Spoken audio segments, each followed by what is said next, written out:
Hey, good morning. My name's Grace, and I am a cancer survivor. Well, I'm also dealing with cancer right now. I don't know if you still call somebody a survivor if they still have it. Um, I've had 6 diagnoses of cancer. If this next one is in fact a diagnosis, I gotta say it's been a rough time lately, especially. Um, I thought you might be interested because I have a unique kind of cancer that people tend to not know about because nobody advertises it much. It's not pretty, you know. It doesn't have the pizzazz, the cachet that breast cancer has or lung cancer has. As a matter of fact, it's pretty doggone ugly. Here's the deal. I'm an actress. I'm a singer. I'm from Texas. I'm a blonde. And I have more than that in common with Farrah Fawcett. Okay? We both had anal cancer. Yeah, anal cancer. It is a cancer that is actually contagious. They say cancer is not contagious, but this one is. But you don't catch it from another cancer victim. You catch it from a sex partner who happens to be carrying a virus. And that virus is sort of a retrovirus, like AIDS, okay, HIV. It doesn't act right now. It doesn't catch you right now. But years and years later, what do you know? You got a little spot, you got a little problem, you don't quite know what it is. You go to the doctor and you find out that, uh-oh, those little warts that you had years and years ago that you thought you got rid of, well, you got rid of them, but you didn't get rid of their cause. And they have brought a squamous cell cancer into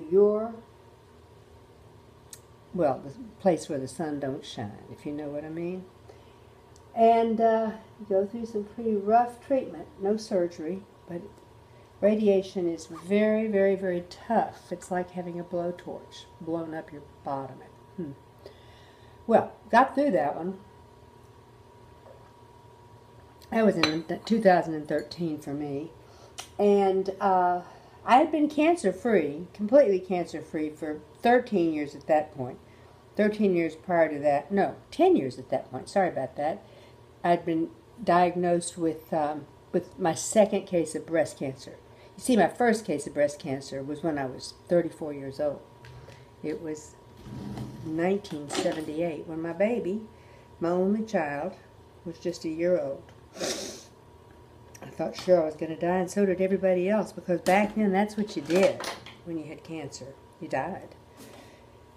And I wasn't looking forward to it. I sure wanted to raise her, and I still wanted to sing. And folks, singing and my family are the two things that bring me together, and I'm wondering what I did with my blush. Here it is. I got up really early today because I'm going to see a doctor. Going to see my gastroenterologist. His name is Dr. Frochtman. And the reason I'm going to see him is to see how he can help me if I have to have this very, very drastic surgery that's being threatened to me in a couple of weeks. I know I look like a clown. I'm going to blend it. I promise. I'm good at this, honest. Here we go. I blend it with a little powder puff. Just enough, okay? The eyebrows are always hard at my age to keep on. Anyway, I'm hoping, because I like this man very much and think he's really kind, I'm hoping that he will say yes afterwards. He can help me maybe with my surgical dressings, and if I have to have a stoma, which is what is supposed to happen. A stoma is a hole in your stomach. It's a hole in your stomach because they're going to sew up the other hole, the one where the sun don't shine. And they're going to sew it up really tight on me because I've had this thing. If they're right, I've had this thing 3 times. I know I had it twice. The second time I left MD Anderson to go be on a study at Sloan Kettering in New York.